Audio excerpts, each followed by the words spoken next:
सोचिए, आज सेंसेक्स 80,000 के आसपास घूम रहा है और अगले एक साल में ये 89,000 को पार कर जाएगा, या फिर अगर हालात थोड़े और बढ़िया निकले तो सीधा 1 लाख का आंकड़ा छू लेगा। तो आप क्या सोचेंगे? हाँ, थोड़ा अनरियलिस्टिक जरूर लगेगा, लेकिन यही कह रहा है global broking firm Morgan Stanley. इन्होंने अपनी ताज़ा रिपोर्ट में इंडिया के इक्विटी मार्केट को लेकर ऐसा बुलिश अनुमान दिया है जो पूरे मार्केट में हलचल मचा रहा है।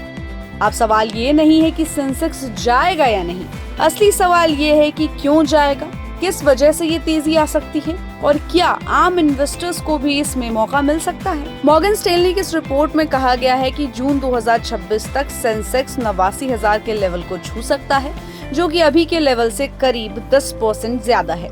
लेकिन ऐसा होगा अगर सब कुछ बहुत सही चला, जैसे क्रूड ऑयल के दाम काबू में रहे, इंडिया यूएस के बीच कोई बड़ा ट्रेड डील फाइनल हो गया और डोमेस्टिक रिफॉर्म्स का नेक्स्ट फेज एक्टिवेट हो गया, तो मार्केट का बुल केस प्रोजेक्शन है 1 लाख तक का, यानी सेंसेक्स 6 फिगर्स में। अब ये सिर्फ नंबर का खेल नहीं है, ये है मार्केट सेंटिमेंट और इन्वेस्टर साइकोलॉजी को शिफ्ट कर देने वाली बात।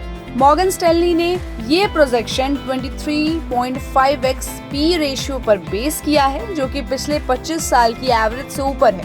इसका मतलब सीधा है, इन्वेस्टर्स अब इंडिया की ग्रोथ स्टोरी पर ज्यादा कॉन्फिडेंट हैं और उसे प्रीमियम देने को तैयार हैं। ये ऑप्टिज्म सिर्फ इमोशनल नहीं है, इसके पीछे सॉलिड इकोनॉमिक सिग्नल्स हैं। इंडिया अब सिर्फ एक उभरती हुई इकोनॉमी नहीं रह गई, बल्कि ग्लोबल आउटपुट और ट्रेड में भी अपनी हिस्सेदारी बढ़ा रहा है।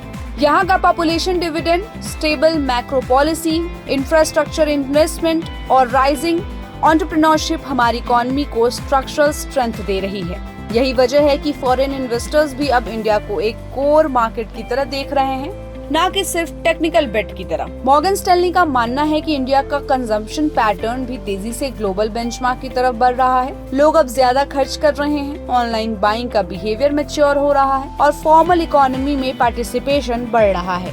इससे कॉर्पोरेट अर्निंग्स को बहुत डायरेक्ट फायदा मिलेगा। साथ इन्फ्लेशन से लेकर भी स्थिति काफी स्टेबल है, जिससे इंटरेस्ट रेट ज्यादा वोलेटाइल नहीं रहेंगे। यही stability strong term P/E multiples को सपोर्ट करती है।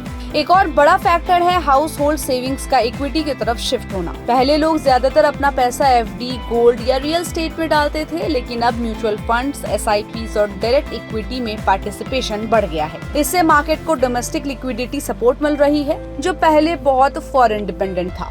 मॉर्गन स्टैनली की रिपोर्ट में ये भी कहा गया है कि अर्निंग ग्रोथ, जो फाइनेंशियल ईयर 2025 के Q2 में थोड़ी सॉफ्ट दिखी थी, अब वापस पिकअप कर रही है। इसका मतलब है कि कंपनियों का प्रॉफिट बढ़ने वाला है और जहां प्रॉफिट होगा वहीं स्टॉक प्राइस भी भागेगा। अब बात करें सेक्टर्स की, तो ये रैली सब जगह नहीं होगी। मॉर्गन स्टैनली ने साफ कहा है कि ये स्टॉक पिकर्स मार्केट है, मतलब हर सेक्टर नहीं बल्कि चुनिंदा सेक्टर्स ही आउट परफॉर्म करेंगे। उनकी नजर में फाइनेंशियल्स, कंज्यूमर, डिस्क्रिशनरी और इंडस्ट्रियल्स फ्यूचर विनर्स हैं। वहीं दूसरी ओर एनर्जी, यूटिलिटीज, मटेरियल्स और हेल्थ केयर को लेकर वो थोड़े कॉन्शियस हैं। इसका सीधा मतलब ये है कि डोमेस्टिक डिमांड ड्रिवन सेक्टर्स पर दाव लगाने का टाइम है। लेकिन पिक्चर इतनी परफेक्ट नहीं है, क्योंकि मॉर्गन स्टैनली ने बियर केस भी रखा है, जिसमें सेंसेक्स 70,000 तक गिर सकता है। अगर ग्लोबल इकोनॉमी स्लो हो जाए, ऑयल के दाम $100 के ऊपर निकल जाएं, या फिर RBI इंटरेस्ट रेट्स को थोड़ा और कड़ा कर दे।